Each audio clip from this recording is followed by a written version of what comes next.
What's going on? What's Hey, going on, everyone? What's up, Mark? how are you? Good to see you. I'm good to see you as well. Good to see you as well. It's been too long. We should have had you back a lot sooner. But appreciate you being willing to join last minute. I'll introduce you in a second, but let me see who we have in the chat. Bufo on the beat, as always. Appreciate you tuning in. Grantastic Beats, Dynamic, Dynamic 3. What's going on? G Live Beats. What's going on? Jabello Napil on Facebook. See, we got quite a few people in here. We'll wait another second or two before we get started. We have a friend of the MEC, Mark Tavern, joining us today. Always dropping gems here, and he has his own platform on Twitter, everywhere, dropping a lot of gems, sharing a lot of experience from his time in the music industry. So I'm excited to tap back in and see what's going on in his world. We'll get started in maybe 10 more seconds. Let's see who else. We have Shane in here. What's up, Shane? Lord 730. What's up? See you on Facebook. PD Pistolas on Twitch. What's up? DR808 on YouTube. No matter where you're tuning in from, if you type in the chat, I should be able to see it. We'll have a question and answer session. We'll probably start the question and answer session a little early because I want to allow you guys an opportunity to get your questions answered as well. So we'll leave more time for that. So I guess during this session, don't wait until the end. If you have a question, I'll try to keep my eye on the comments. And we'll try to answer them during the conversations. But let's get into this. Mark, welcome once again. Welcome back once again. How are things going on your end? Good, good. It's great to be here. Thanks for having me on. Nice. Now, and for people that aren't familiar yet, because I'm sure there's some new people in here. We won't go deep into because the last time we did like the full story and kind of things like that. But can you just let people know kind of what you do, a little bit of your background, and then we can jump right into a few things. Sure. So quickly, I spent a long time at major labels. I was at RCA and I was at Island Def Jam. After that, I did some artist management, primarily in the jazz and contemporary music scene in New York City. And more recently, I really begun to dig into music business education, and I'm actually full time as a practitioner in residence here at the University of New Haven. Nice, nice, nice. So what courses are you teaching, or which courses have you taught, and then which courses are you teaching currently? So I've taught a bunch of different things. I teach. So currently, I'm teaching a record label class in which we are operating a record label and putting out some records. We have some records coming April 8th and April 15th from some bands and some hip hop artists that we're working with. Nice, And I'm teaching music publishing, and I'm teaching an intro level class to the music business called Music Industry Principles. So that's this semester. I've taught artist management previously. I've taught a class called streaming, distribution, and digital royalties. nice. So it sounds like the program that you're a part of, or I don't know if you created it or helped creating, like the curriculum around it. It's very current. Because I've seen some music business programs that aren't really keeping up with the times. Seems like and it makes sense given that you're a part of it, that it is kind of for the here and now. So that's super. I wanted to talk about the record label. I didn't know that you guys actually operated a record label. That's kind of is that part of the teaching? So is that something that the students decided to do just this semester, or is it an ongoing record label that exists like when you teach this course? It's I think the label is about 10 or 12 years old, Okay. and we're in the middle of rebranding it. And it's operated by the students, and I kind of serve as like a general manager. They're doing the work, but in Hmm. terms of the class, um I break the students into groups, and some of the groups are responsible for A&R. Some of the groups are responsible for the marketing and the release planning for each of the artists, and it's kind of, I mean, it's like a label, right? Like we are, at the outset of each semester, each of the students has to pitch an artist. So they are out there sniffing around, trying to find somebody that they're interested in. Mm-hmm. And then the group that does the A&R actually uses those submissions, follows up, and pitches one to the rest of the faculty who kind of serve as a board. Mm-hmm. And then we sign them, and then we work with them to put together a release plan. Oh, that's So cool. very hands-on. So the artists that you sign to this label, do I'm assuming students know about this class, like, kind of how it works, maybe just from word of mouth, given that the label has existed for 10 plus years. Um, do they kind of come with like some friends that are artists to try to be a part of this, or are they really just kind of, okay, day one, let's look for talent online and see if there's some artists out here to work with? It's totally a mix. There are students in the program, in the music industry program, or in the sound recording program that we have here. There are students who are not, there are college students who are not actually going to the University of New Haven, and then currently we have a record coming from an artist named Chris Chase, who graduated last year and is back in DC. So Nice. it's a real mix. The A&R discussions this semester have centered around an artist who's not at all associated with the university. It's not like a student or was in the program. So it's a great mix of the talent that we have here and the talent that we find. Got you. And it seems like you kind of replicate, a larger record label with this class, putting people into different groups and representing different departments. But we know, like today, independent artists are essentially their own record label, and they need to kind of do a lot of these things themselves. What is your approach to teaching this class? Is it more kind of like from a major label perspective, or is it like an independent, or kind of comprehensive, including everything? I try. That's such a great question. Like how do you go about teaching what a label does? Mm, The thing that I actually say this in all of my classes is that it's important to study what majors do, mm, because that is comprehensive. As you said, they do all of it. And so if you have a good sense of what they're doing as a DIY artist, you have a good sense of the bases that you need to cover on your own. So right. I kind of start there. I mean, I'm not looking for, major, we don't have major label money, obviously. Right. But I try and come at it from that perspective.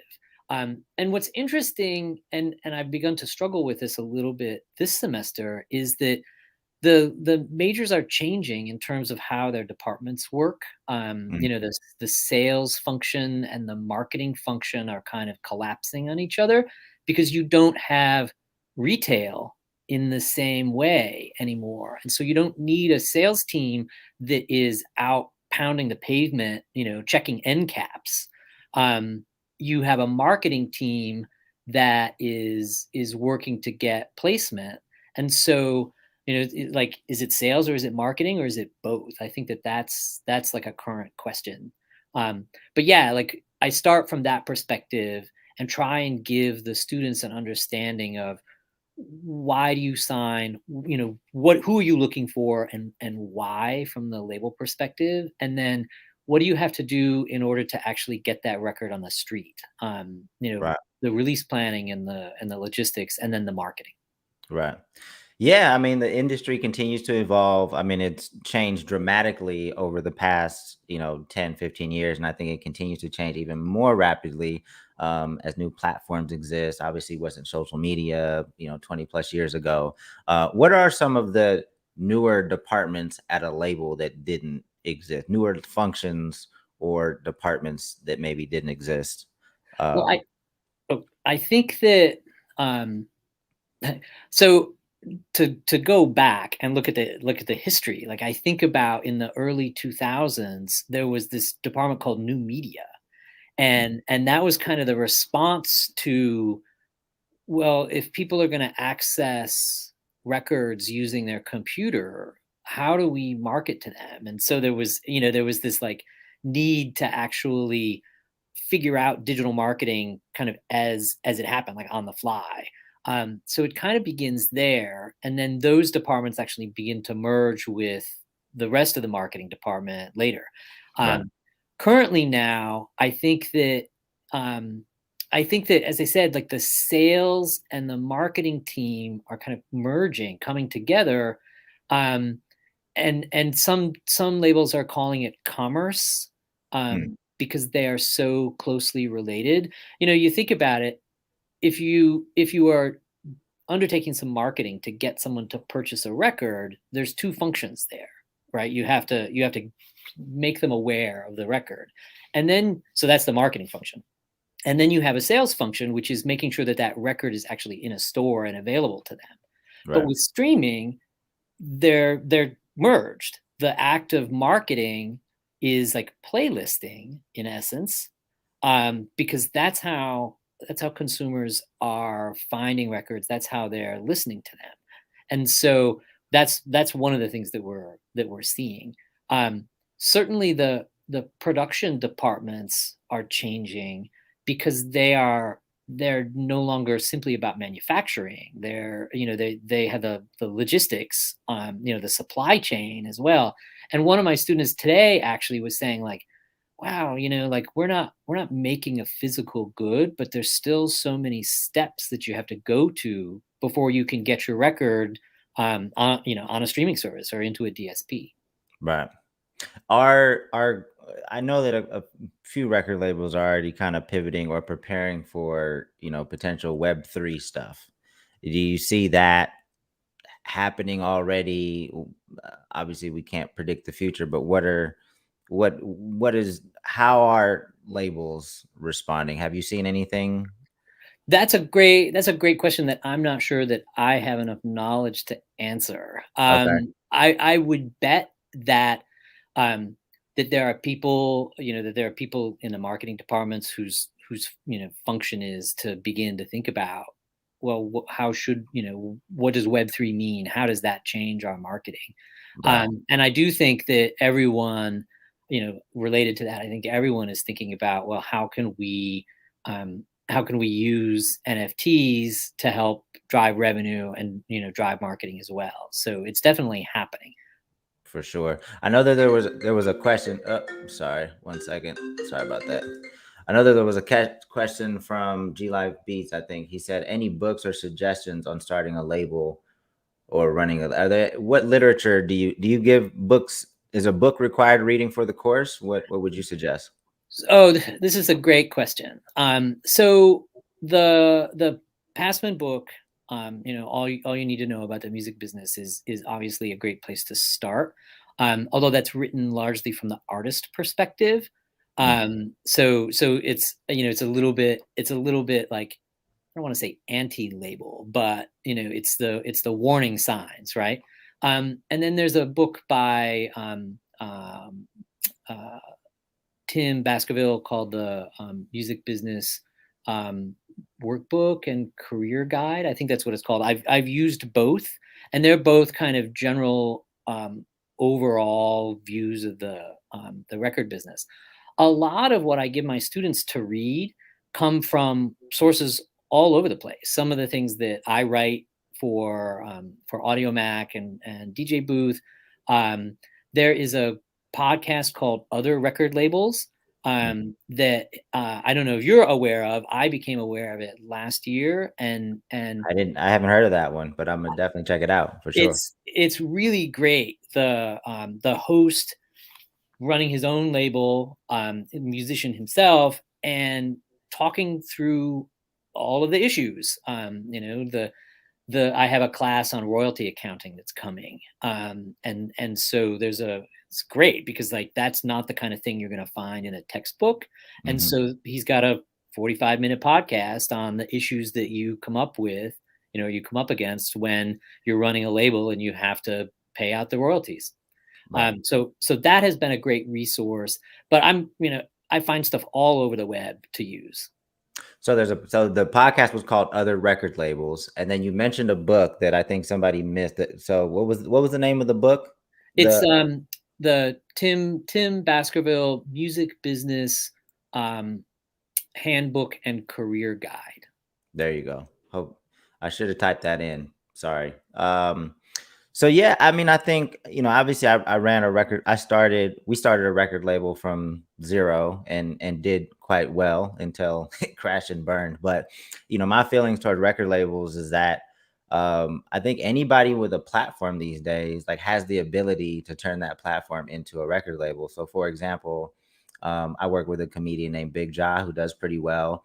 And we've considered starting a record label and just doing singles deals and just kind of running singles through our platforms, placing music in his sketches. Because what we notice is that, when we do put an artist's music in his sketches and the sketch does well, it typically translates to streams. So it's not something that I'm super excited to do, but I think it makes sense, just given the reaction that we've seen to some of the music. I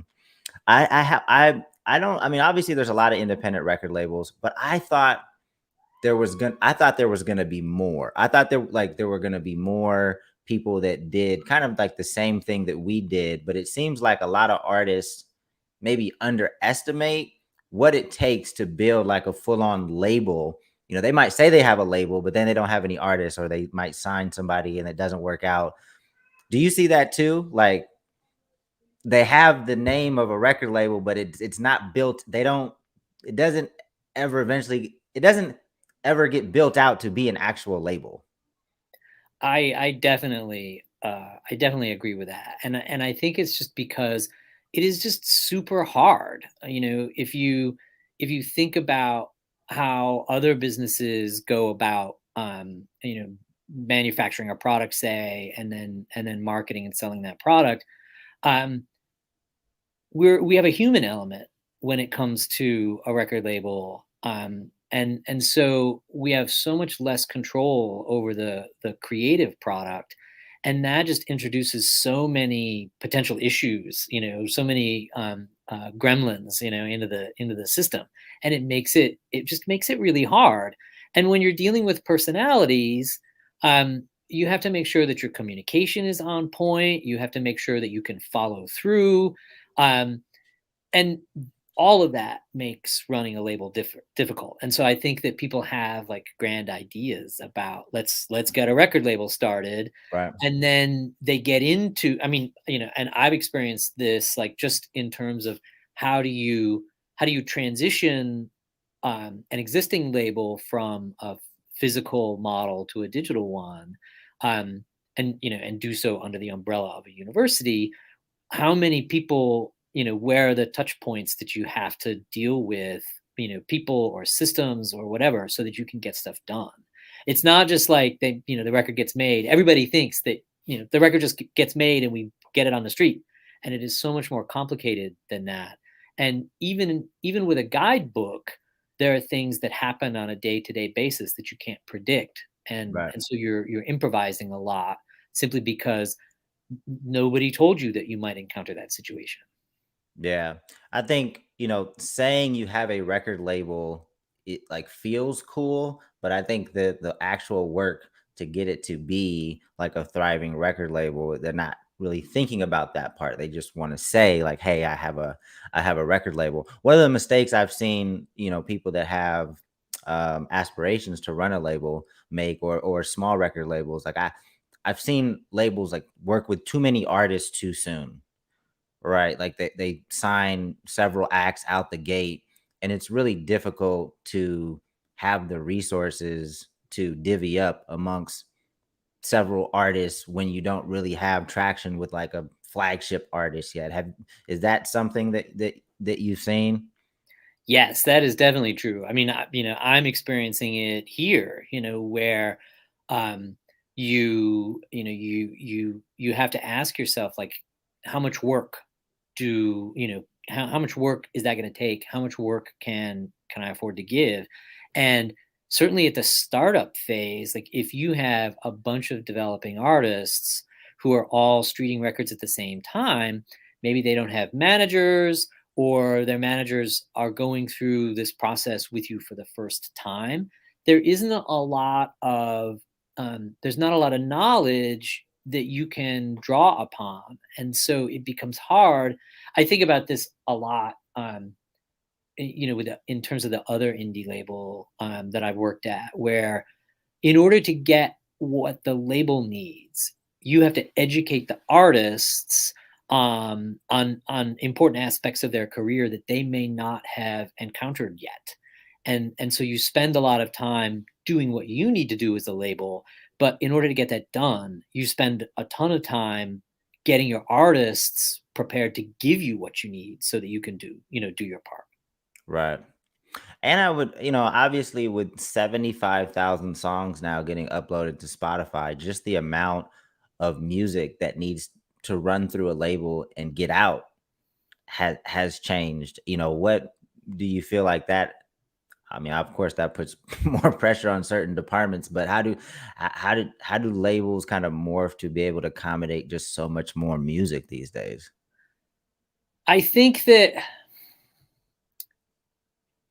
such a great question, and I'm still reeling at the 75,000 number. It was like, and I realized I have to change that number every semester. Last Right. semester, last time I think I taught artist management, it was 60.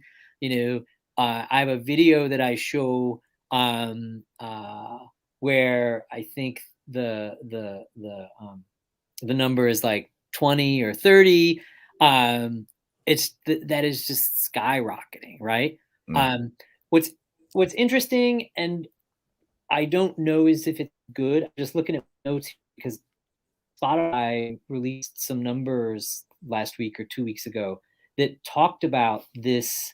So there are 8 million artists releasing music on Spotify, and um, 5.4 million of them have released less than 10 tracks. Mm. So that 75,000 track a day number is contributing to that huge number of artists who don't have a lot of music out yet. Right. And that just makes it very difficult to cut through. Certainly if you're a developing artist, because the resources, the tools, the people that might be able to get behind you um, are all backed up, trying to deal with other music. So that is definitely a hard thing. Yeah, no, I mean, it was funny. I was joking with Kayvon, he's been on here before, and he works at Genius because he tweeted that he was posting like his albums of the day, and I was just like, it's crazy that there's enough albums that come out daily to have like an album of the day as opposed to like an album of the month or an album of the year. Like we're going through enough albums to even pick, and it wasn't one. It was like he picked two albums of the day.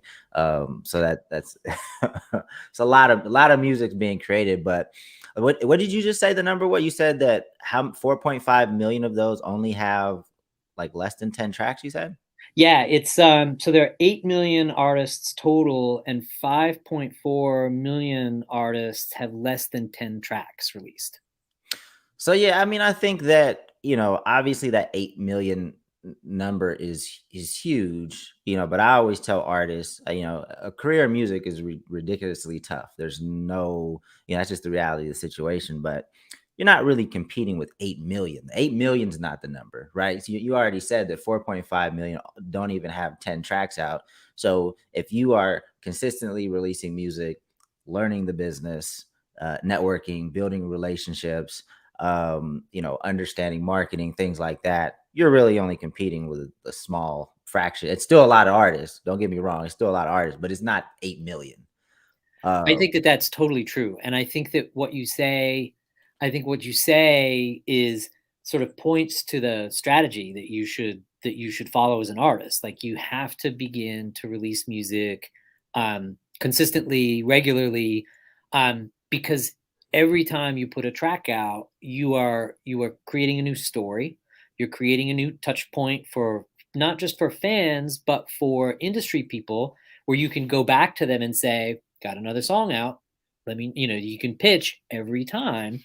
And if you do that smartly, you can essentially create a conversation with tastemakers and influencers, writers. Um, and what that does is it kind of builds and builds and builds over time. You're building a catalog. And so if you get a playlist placement, or if you get some traction behind one of those tracks, people then go to your profile, and suddenly they're like, wow, look at all this other music here that I can listen to. And so, yeah, maybe, it takes 10 songs, and that takes time, but you reach a point where you've built up enough catalog that when people arrive at your platform, there's not just one track there. And I think that is a significant difference in terms of streaming, being able to have that. But I think the other part that you have to be aware of is you need amazing scale in order to make money from streaming. I think there's a whole separate problem to discuss there. But I think you need to think about it when you're developing as a discovery mechanism. This is where people are. This is how people are going to find you. And what can you do in terms of um, optimizing your profile, getting set up so that you can collect email addresses, or you can collect text message, cell phone numbers for text message marketing. Get them to find you on streaming platforms, and then move them to your home base where you can begin to create a real direct relationship with them and market to them directly. That's how you have to monetize them elsewhere. For sure. No, it's all about building community. I think that is like the word that we always mention because it's so valuable, in owning that conversation with your fans is vital, in my opinion, for sure. And then also what you talked about, having that catalog so that when people do find you, they have a lot to binge, right? It's, no different than Netflix. You find out about a show maybe in season 4, and you're like, oh shit, if season 4 then there must be a season 1, 2, and 3. I'm spending the whole week watching all of this show because it's amazing. So that's, same concept. There was a question that I missed. That Alice wanted to know, at the school, do students work with actual budgets? Does the school provide a budget for the acts that they decide to sign? Yeah, so we have a little bit of money. Obviously, we're providing the distribution services, so we're paying for that, and we have a little budget to let the students come up with a marketing plan based on that money. That's so dope. Yeah, I went to business school. It was like mostly case based, but it's so dope that we have the tools to be able to just replicate exactly what a label does, as opposed to just hearing you lecture about it. Not that I'm saying your lecture wouldn't be amazing, Mark, but it's also it's always dope to have hands-on experience doing something, so you can live it, feel it, breathe it, to really get I'm sure that the students are getting a really good understanding of what labels do.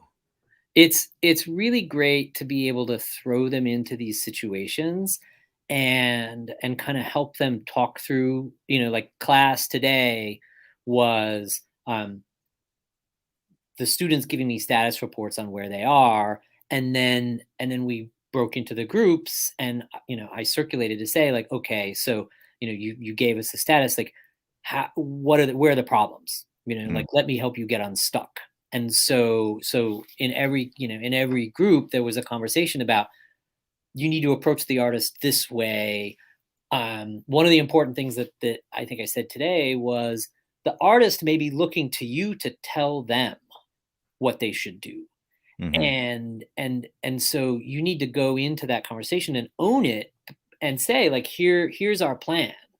Because otherwise they may have some other idea that maybe isn't going to work, or not work as well, or require something that we can't offer. So you want to kind of suss that out and tell them, you want to kind of flip that script and be like, here is a thing that we know that we can do for you. And if you approach it from that perspective, then you get buy-in from the artist, and it makes your job easier, rather than kind of waiting, sort of in trepidation about what are they going to say? Are they going to, are they going to ask us to do something that we can't do? So it's a great opportunity for me, not, to not just say like, this is what a label looks like, but actually let the students get their hands dirty trying to figure it out. How many times have you taught this course? So this is the fourth semester. Okay. And I teach it every semester. It's one course is or sorry, one semester is required in the major, but the way that we have the credits laid out is that you can retake it for 1 credit. So it can operate a little bit like a club as well, so that I get repeat students who are coming back every semester. Right. Because obviously, you're not you kind of thrown in there for a semester, but a semester is only, what, 4 months or Yeah. so? Like, so do they even get through an album cycle? I mean, I guess these days you can. Maybe these days you could probably get through 3 in 4 months. But is that kind of the expectation that, okay, we find an artist, we put together kind of a marketing strategy and release, all that happens in the span of just the semester? It depends. I think we're gonna be able to get it done in one case with one artist this semester. Um, Hmm. it's really sort of laid out over two. The idea being that you do the A&R and sign an artist in the first semester, and then create and execute the release plan in the second. Um, but everybody gets on their own schedule. And so, I try and help, manage the dates. So I might say to the student artist, putting that record out in, this was the conversation we had this year, putting that record out in December doesn't really make a lot of sense. So let's wait until, let's wait until the new year, when you have new students who can help you, but also when the runway is clearer. You get into December and people stop thinking about, buying music, and so, or streaming music. And so why make your life more difficult? Do your Right. marketing at a time, release your records at a time when it makes better sense. So Right. that's one of the things that I do to try and help manage that. Yeah. Since the class, I know there's only been 4 semesters of it, but has there been kind of a recurrent thing where students are like, Well, I didn't know," like just kind of a shock to them in regards to taking this course and running a record label? Has there been something consistent that pops up? They all, to a one, walk away going, wow, like communication is so important. Communication between the other members of my group and communication with the artist, like to the point now, where I think that, when I introduce the class, like in the first day, I think, I'm going to start referring to it, as like, it's not just a record label. This is a class in communication. This is a Mhm. class in how do you set expectations? How do you explain what you're doing? How do you get the artist to tell you their hopes and their dreams? And then how do you execute based on that? How do you not overpromise? And then how do you deliver? All of that is about communication, and they really come away understanding that. I think they also come away with understanding that there's so little that they control, and this is standard. We've had um uh artists say like, we'll have the record done, and then it doesn't happen, and you have to push a release date back. Like, that is a common thing. And the first time it happens, everyone is like, it's like, this is the worst thing that's ever happened. And then it helps build a little bit of perspective to say like, maybe we were too aggressive with the date. You have to be alert to that, smarter about that. I also think that that kind of injection of real life is a real great opportunity for them to learn about how to work in a group. If you're in Mhm. college, um, the work is yours, right? Like you have to own it, you have to get it done. That paper is yours to write, but this is a group class, a group work, and so you have to figure out, how do I get other people to do, their part? How do I get the artist to answer my, calls and texts? And those are the kinds of skills that you're really going to use when you get out of college. So, better to learn them now, right? Right.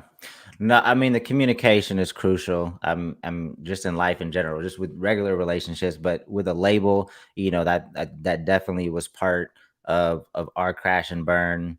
I just feel like there's so many things that have to go right in order for there to be success as a label. There's so many different things. When I look back at my experience, I think the one thing that maybe could have salvaged it or at least prolonged like our label life is that I should have put in a number two that also had a voice in the label, right? Because I just think over time, like just hearing my voice, whether I'm right or wrong, it's just like it's the same old year after year. It's Dame telling or asking them to do something. I think if I would have put in a number two that had and given them some authority that had also had great relationships with the artist, I think it would have been easier to communicate things. But it's stuff. A lot of times you're starting these labels and people are young. You don't have all of the experience to cover all of the holes that can potentially reveal them. Like there's so many. You're dealing with all different types of people. There's a lot of emotion involved. So it's very difficult. Not to discourage people from running a label, but it's very difficult. I see some people asking like, where is this course? It's the University of New Haven, right? That's where Yes. your course is. However, as you're explaining it to me, I'm like, man, maybe you should offer this as like an online course where there's like a community record label. Have you thought of that? Have you thought of like doing? Or are you allowed to kind of mimic this course outside of the? The That's a that's a great question. I don't know the answer to, but I have thought about some kind of online, sort of.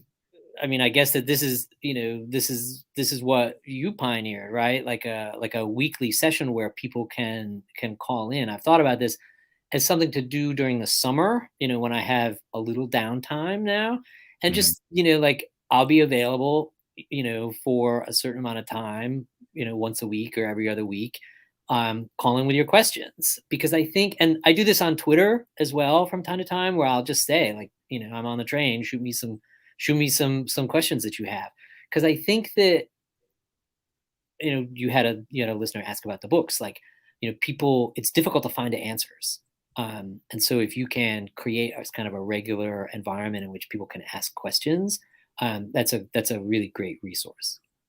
For sure. I mean, that is essentially what we do. I wish more people would tap into these sessions, but we have, our community, it's not the biggest, but we definitely have people that, appreciate the platform to tap in consistently. I think that and we actually just talked about it on the podcast too. I don't think enough artists are prioritizing education because I used to go to South by every year. I used to look forward to it. It's like the greatest balance between like work and play. However, I would get up and go to the sessions because the sessions were actually good at that conference. A lot of music conferences sessions aren't that good, but at South by, the Mm. sessions I think are quality. There's just so many empty seats in those sessions every year I went. And it was amazing topics being covered. Unless you had like a really big name on the panel, there was no, there was you definitely can find an open seat anywhere. So that's a little disappointing at times. For those that joined late, we still have about 20 more minutes, and I'm allowing people to ask questions now, essentially. So no matter what platform you're on, whether it's Twitch or YouTube or Facebook, if you have a question for Mark, he knows a lot about a lot of different topics. So even if it's not record label, I'm not saying he can answer every single one of your questions, but he has experience in publishing and artist management and record label. Like there's a lot of stuff we can cover here. So if you have any questions, feel free to just type your questions in the comments. So again, if you're on Twitch, if you're on Twitter, YouTube, Facebook. You can type your questions in the comments. This is your time to be a little selfish and get something answered that maybe you've been dealing with in the past week or year or however. Just type your questions in the comments. Mark, is this course gonna be offered in the next semester, or is it just a spring course? It's offered every semester. So what's happening right now is, as I said, we have a record by a Long Island pop punk band called Final Call that's coming April 8th. It's a single called Champagne that is in advance of their album that's coming April 22nd. And then we've got a single by Chris Chase that's coming, a single by Malachi McLegend that's coming April 15th. And we're trying to schedule a single by Chris Chase in the same period. A little tight, but I think we can get it done. And then the students will be, their final project will be to explain how they actually ran the campaign. So their midterms were here's what we, here's our release plan, and then the final will be here's what we actually accomplished. And then as part of that, they'll be giving me materials about the artist, the marketing materials that they use, their marketing plan, and then I will have those available for next semester. So the new students that come in will kind of start that process over, but they won't have to completely reinvent the wheel. Right. Is there a place, because I see like this could potentially be a good opportunity for an artist that's starting out that doesn't have a team, right? But maybe is there submissions taken? Because this could be a great opportunity to get just a lot more eyes on what they're doing, and maybe put a single or two or an EP kind of through this process, and knowing that you'll have a lot of students kind of weighing in and supporting what you're doing. Yeah. One of the things that I encountered just last week, we're in conversations with an artist about signing. They were pitched in the midterm, and so I came in and met with them and kind of talked through like what the deal looks like and how we operate, and then said to them, we're going to collect the record royalties, right? Like we're going to collect master side revenue and pay that out to you. But we're not collecting music publishing. It doesn't flow through us. So you need to get an administrator. You need to get affiliated with a PRO. You need to sign up with the MLC. You need to sign up with Sound Exchange so that you can get the non-interactive streaming money. Because I can't, I can't help you with that. We don't touch that money. And the artist was like, wow, like this is such an educational experience for me, because I didn't know that I needed those things. I didn't know that I had to sign up in order to actually access that money. Mm-hmm. And so, I kind of see this as not just an opportunity for the students, but an opportunity for the artists as well, to learn. For sure. All right, we got some questions that came through. Let's see. Alice says, is the human factor the only major difference between marketing an artist and marketing a product or service? I think that when you're marketing an artist, you definitely have that human factor of trying to get them to communicate the brand.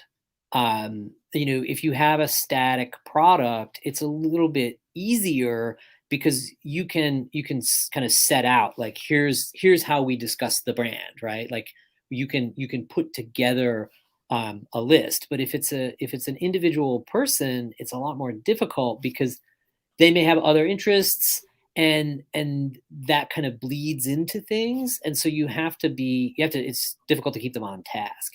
But I think that if you are authentic, if you're thinking about what to say on social media, for example, talk about the things that are interesting to you, and talk about them regularly enough so that they become part of what you're known for.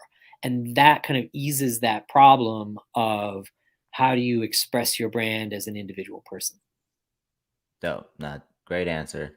Let's see. We got a few other questions. Let me see what this one is. What's the best way for producers to earn an opportunity to work with labels in 2022?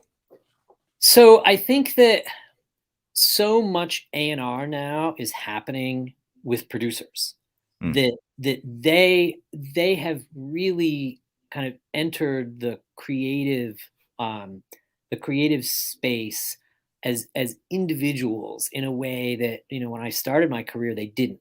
Like, that's not to say that they weren't creative, but the artist hired them.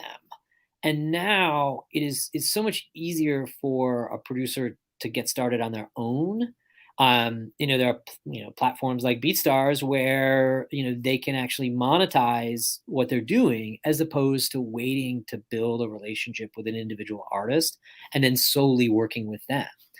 And what that's done is it means that they are in touch with artists, um, because they need a muse, right? Like, they need someone to come and say, or kind of direct what they're doing, or who they are. They need that voice.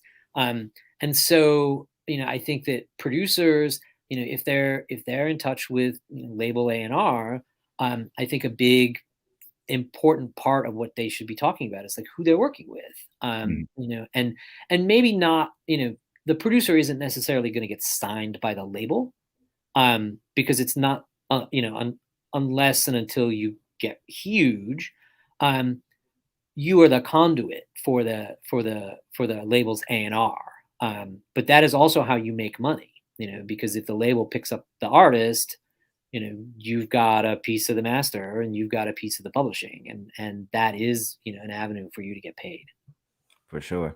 I think for producers, you know, I always, I mean, I encourage everybody to network and build good relationships, but you know, from what I've seen, at the end of the day, the artist makes the final say on what they want on their record. But it definitely would be in your best interest to network with people that have relationships with a lot of artists. So the managers, A&R folks, and just do very good business with those people. Be very timely with information that they need, any files they need. Just be very easy to work with, so that you're top of mind as they're working with other artists. Because they're dealing with a lot of different projects. They want to work with the people that, yes, are good, but make their life a little bit easier. So, that's probably a little bit more general advice, but I see a lot of producers dropping the ball in that area, or just not even concerned about, building those relationships. But building those relationships with people that have a lot of other relationships with artists, I've seen a lot of placements get happen that way. I can tell you, when I was planning recording sessions, at RCA or at Island Def Jam, very often, the call would come in, we need to do a session with this artist, and it would be up to me to say, um, what studio, like, I would know, like, what city they're in. So, like, what studio is going to work, and who might I call as the engineer? Like, I didn't have control over the producers, obviously, but um, certainly, certainly the label is thinking about who can deliver that thing, whatever it may be, without a lot of fuss. And that first call is going to be to the person that they know, that they trust, that can actually deliver it, without a lot of complications. And so if you can become known for doing that, being able to, lock in that delivery, then you're going to be the first call on lots of stuff. For sure. All right, G Life Beats. We might not be able to get all your questions, but I just picked one. Can a label really make money without large hits or large tours, with streaming money being so small? I definitely have an opinion about this, but Mark, feel free to weigh in. So, the thing, that 8 million, 8 million number that I shared on Spotify, I'm increasingly, I just feel like labels, artists now, because of streaming, need so much scale. You streaming millions isn't enough.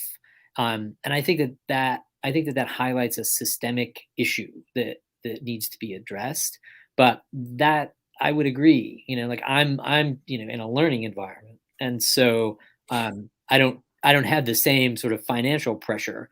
But I do think, like, if you're a label, you want to think about, are there other avenues that we can be in?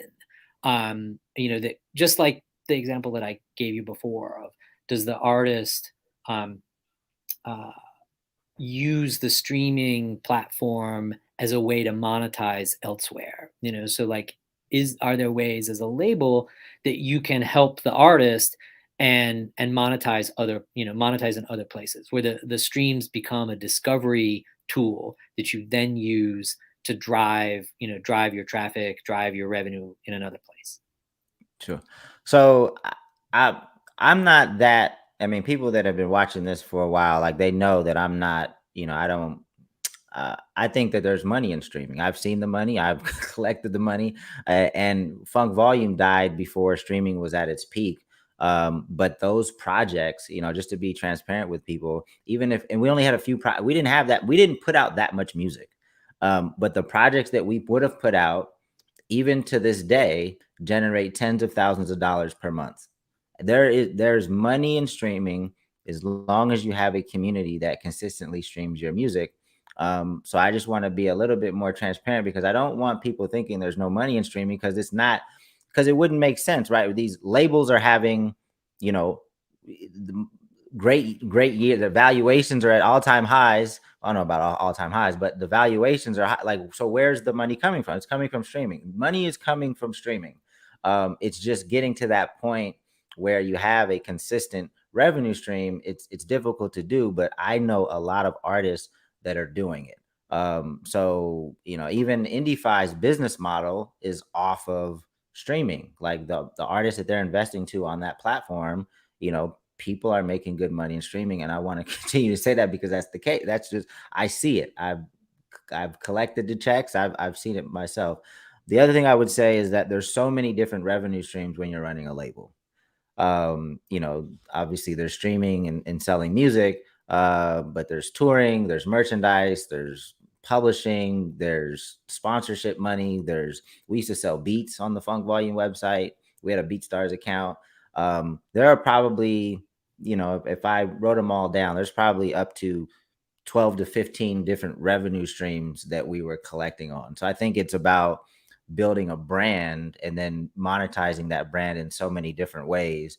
And I had other ideas for the future to do different things, extending that brand to other products and different services. So I think, there's tons of different revenue streams. I think the challenge is just building a brand that resonates with people, that people buy into, and then you have a lot of options from there. Um, Sorry for that long-winded response, but I know there's more questions. There were a bunch of questions. Let me scroll back up. What are Impulse asked? What are some of the key questions you ask artists when you're trying to determine or market their brand? Such a great question, because that's where it starts. So you ask them, how do you describe your music? Can you tell me your sound in one sentence?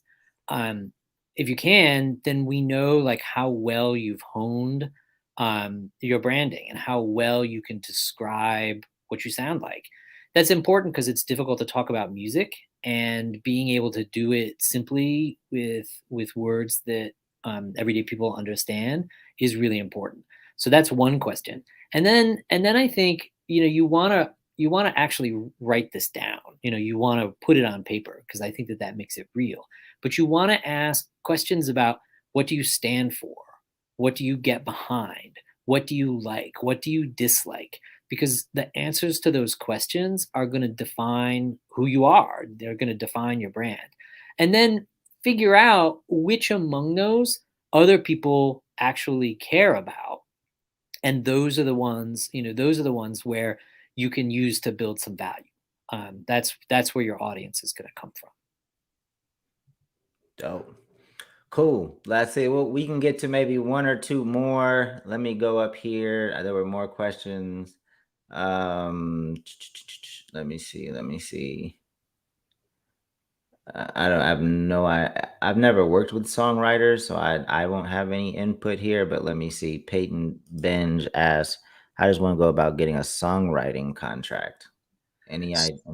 So again, I think that I would say the first thing is there are parts of your songwriting revenue streams that are not available to you without an administration deal. So I think that if you're starting out, you should find an administrator um, and put them to work to collect your music publishing. And then I think as you grow and demonstrate that the royalties are coming in, you can use that to pitch. I mean, as with everything in the music business, you're going to need to show that the growth is there, that the promise is there, that you already made a little bit of money. You don't have to make a ton, but you have to show like I've got something happening here. And then if you have that administrator, they're collecting the revenue, maybe they want to begin to actually help drive that revenue. And so maybe they'll start pitching you for sync placements. You can kind of increase what they're going to do for you. And I think that that's kind of key just throughout the business. You know, can you demonstrate that you've got a little bit of business, and then can you get people interested in helping you make that a little bit bigger, and just do that again and again. Yeah, I mean, a songwriting contract, I don't know. I've never been a part of that. I've never worked with, again, never worked with just songwriters. So I'm sorry. You know, Mark just gave you an answer. I don't have anything to add myself. I don't even know if you'd want a songwriting contract like with. It's a music publishing deal. Yeah. You know, so the music publisher kind of takes the role of a record company insofar as they're going to, you know, acquire your copyrights and your songwriting copyrights, and then find ways to exploit them and collect the revenue. Right. Cool. All right, we got one more. I'm not even sure if I understand this question, but it's Kevin's King 7 Grand asks, how do you renegotiate unsigned contracts with one-sided percentages? I don't think you renegotiate an unsigned contract. There's no contract if it's not signed, right? Like you're still negotiating it. But he said, example, they offer you 25%, but have a clause to take back up to 45% for bad debt. How do you renegotiate unsigned contracts? I don't know if I'm reading that correctly, Mark. How are you thinking about Yeah, that? I'm not sure if we have enough detail here to actually answer this. I mean, I think that the way to make sure that that contract, you know, doesn't remain unsigned is to have an attorney look it over and tell you, you know, is that, you know, is what you're describing something that is, you know, standard practice or not, and work to get it out of that contract so that you can get it signed, right? Like, you know, if that's an obstacle, you know, what are the compromises that you can reach? What are the gives that you can get the other side to offer that are going to allow you to actually come to a solution or come to a compromise? And I would just say this quickly about contracts: the agreement that you have with someone in a contract, you should always think about like the fact that if if if you don't trust them, or if you don't feel like you should be in business with them, that contract isn't going to make it any better, because if they're not willing to follow what the contract says, then it's worthless anyway. Right. So, you know, you only want to enter into a deal, you only want to sign a contract with somebody that you trust. You know, with a contract, everybody understands what the contract says and are willing to actually follow it. Right. For sure. And obviously don't sign anything that you don't understand or are uncomfortable with in any way. Mark, thank you. Glad we got a chance to catch up. How can people find you? And is there any, I know you've written a number of ebooks. Where can people find all of your stuff? So the ebooks that I've written are at marktavern.com. I've got a store. I have one about Spotify that's free, and then I have one about writing artist bios and one about booking a tour that are both $4.99 a piece. So you can find those ebooks there. And then I'm on Twitter and Instagram, you know, at Mark Tavern. Dope. I just put the website in the comments. Make sure you check out his website. Definitely follow him on Twitter and Instagram. I think your Twitter's more active, right? You do more. Yeah. A lot of the conversations happen on Twitter. So make sure you follow him at Mark Tavern on Twitter. Any last words, Mark? I'm happy to see your face and Likewise. come on the program and catch up a little bit, and and just tell the story of this this record label, and how I just think it's such an important skill, even if it's not about the record label, if it's about like learning how to communicate, because I think that is so important when you're dealing with artists. For sure. Well, thank you. Thank you once again, Mark. I'll be in touch. Everybody else, enjoy the rest of your week. Hopefully you get it off to a great start. Lock in some wins on Thursday. Pain will be live at 12 p.m. Pacific. And then next week, I believe, actually Aaron is going to be joining this, running the session next week. And then the week after that, I think we have Z from DJ Booth joining us. That will be another really dope discussion.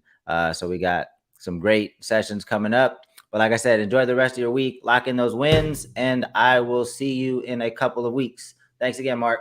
Thanks a lot. Take care. Peace.